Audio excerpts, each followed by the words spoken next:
questions from anyone? Governor, could you translate your concern into your tax proposals and how they would address the concerns raised by the state? And can you move over closer to the microphone? Want to take the mic? I think that our tax program to the state is more of a long term. We did not address it in a short period of time, in a short window. My goal is to, while I'm governor, and if I could get reelected a second term, but at the end of the second term, we would have no income tax in the state of Maine, God willing. Unfortunately, with the current composition across the street, a lot of work needs to be done to achieve that. In other words, my budget proposal isn't addressing the loss of revenue. I'm just fighting to not have a tax increase this year. How does that mesh with the Gang of 11's proposal to cut the income tax rate? I think some of it good, some of it bad. Some of it is good because it does reduce the income tax. The problem is it didn't stay neutral, and then, so that's bad. You're just getting higher. If they could find a blend, they could help a lot. So you're saying if the revenue didn't go up on net, you could be supportive of it? No, I didn't say that. I said if it was revenue neutral, Right. I could possibly be supportive of it.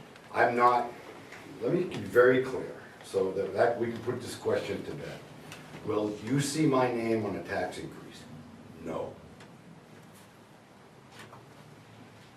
But you seem to indicate, Governor, that you would support some going up if others went down, I and the said total neutral. was If neutral. it was revenue neutral, then that's not a tax increase. A tax increase is when you take more out of someone's pocket. Revenue neutral, to me, is if you can shift it around, if you shift around the taxes, and you end up paying the same, that's neutral. In fact, I probably would fight to get a little bit of a drop.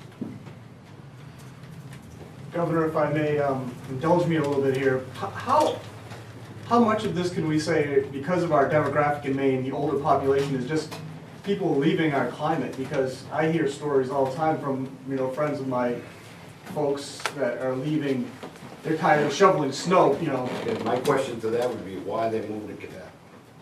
What's, sir? Why is Quebec growing? So Mainers are leaving for Quebec. Some are, absolutely.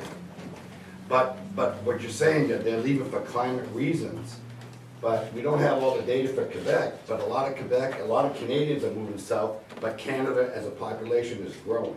Now, there are a couple of reasons for that, 2 or 3 reasons. One, they're making babies, we're not. 2, they're probably more affluent, so they're moving faster around through the country. Certainly, their immigration laws are considerably different than ours, because you can go to the border and be a landed immigrant this afternoon, where I have a son that's been here about 10 years now, still waiting. So I think there's a lot of other things involved. The point being, we are not that far away from New Hampshire. They're growing, we're not. And Governor, if I may address the issue of climate and retirement, which are 2 often associated factors with this kind of data. First of all, we see many other areas of similar latitude, rain conditions, or weather that are gaining. Washington State, one of those states without a personal income tax, shows in our analysis a gain of nearly $10 billion, while Massachusetts, with a high tax burden, is a loss of over $10.8 billion. We see that phenomenon with other states that are in the mountains and relatively cold climates like Wyoming gaining. But back to your point about Florida, if everyone's going there just for retirement, just for climate, we're measuring working income, right? So if they're truly not seeking to earn income, they're truly moving to a retirement position, we're showing a gain of $86 billion over the last 15 years. That's more than Texas, and Texas is doing quite well in this economy in the last 5 years. I think what the governor and others like him are trying to do is figure out what is the path to prosperity based on the correlations of what has worked in states versus what has not worked as well over the past 15 years. Exactly. It's clear that if you just compare Florida against Maine, the fact that we have an income tax at all is a massive disadvantage. So I will not say to you that, I'm saying revenue neutral is the key that we should be starting out to look for, but ultimately is to have no income tax, either personal or corporate. Governor, if the landscape in the legislature doesn't change, in other words, if the Democrats hold their majority, do you have any confidence whatsoever that you'll be able to get any of this accomplished? Well, let's put it this way, I never give up, so I always hope that there's a chance that they will learn.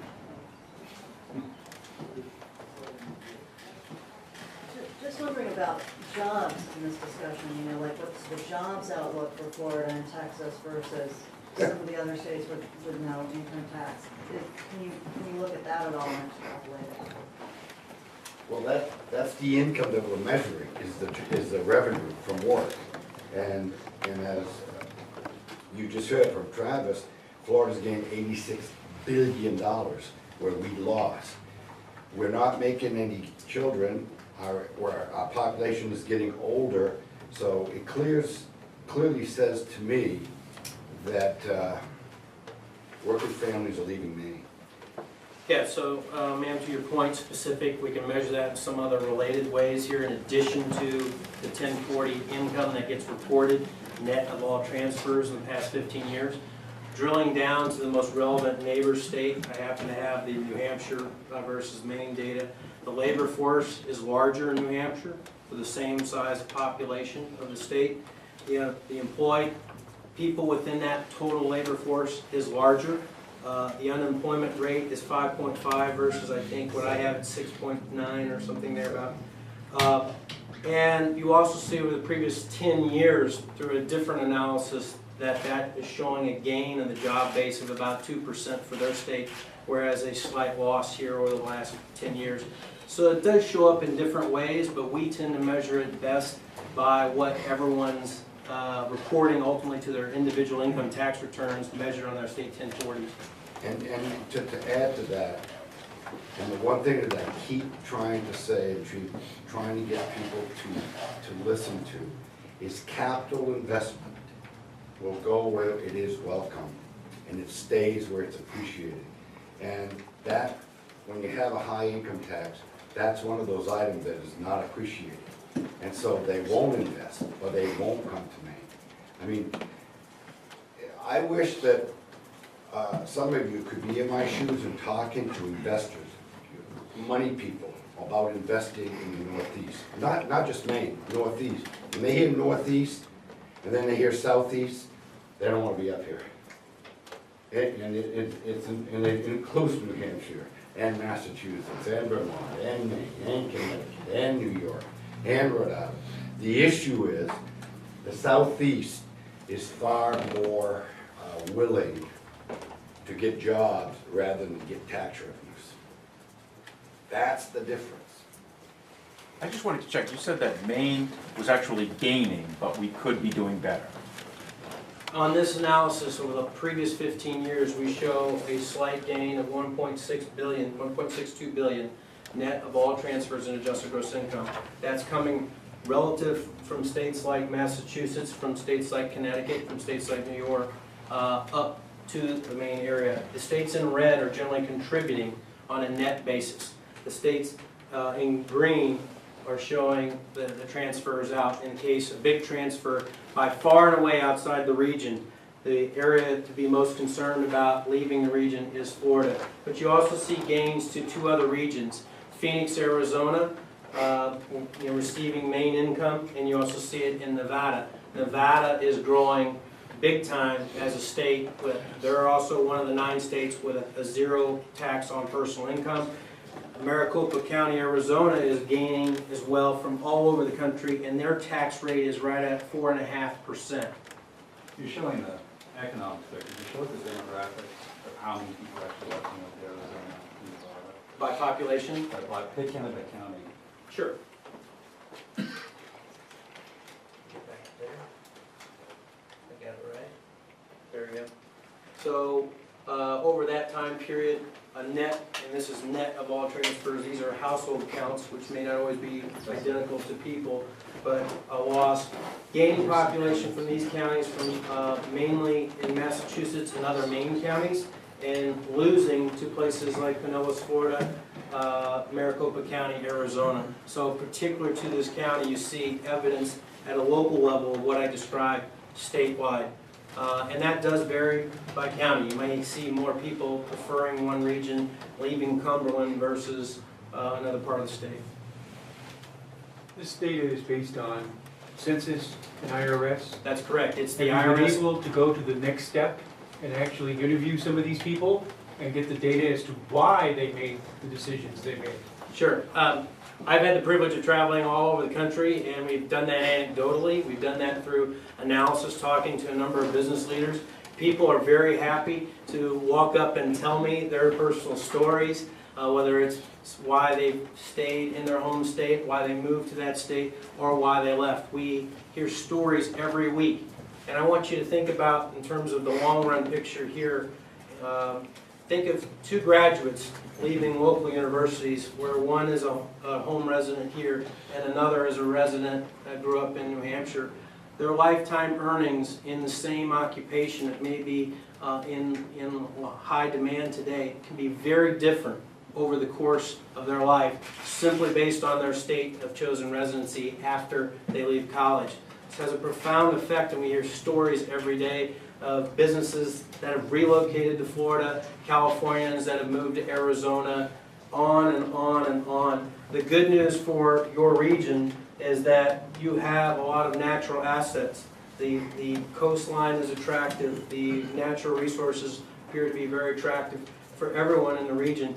It's exciting to imagine what could take place if the lower tax rate and the lower tax burdens were put in place more on the style of New Yeah, Hampshire. because what happens on the coast, and I'm sure many of you recognize that if you go down the coast and you look at homes on the water, count how many are owned by Maine residents.